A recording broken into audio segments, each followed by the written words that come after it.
കോഴിക്കോട് പേരാമ്പ്ര എടവരാട് വീണ്ടും സാമൂഹ്യ വിരുദ്ധരുടെ അഴിഞ്ഞാട്ടം. ഓട്ടോയും ബൈക്കും തീവച്ച് നശിപ്പിച്ചു. തുടർക്കഥയാകുന്ന അതിക്രമങ്ങളിൽ നടപടി വേണമെന്ന് നാട്ടുകാർ ആവശ്യപ്പെട്ടു.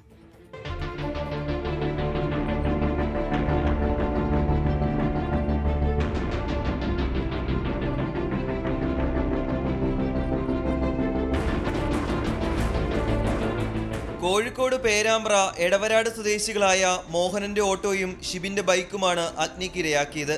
പുലർച്ചെ 2 മണിയോടെയായിരുന്നു സംഭവം. വീട്ടുമുറ്റത്ത് കിടന്നിരുന്ന വാഹനങ്ങൾ വഴിയിലേക്ക് ഇറക്കിയിട്ട ശേഷമാണ് തീവച്ചത്. ശബ്ദം കേട്ടെത്തിയ നാട്ടുകാരാണ് തീ കെടുത്തിയത്. എൻ്റെ ഓട്ടോറിക്ഷയാണ് കത്തിച്ചത്. രാത്രി 2 മണിക്ക് ശബ്ദം കേട്ട് പുറത്തുനിന്ന് നോക്കുന്നേരം ആദ്യം കാണുന്നത് ബൈക്കാണ് കാണുന്നത്.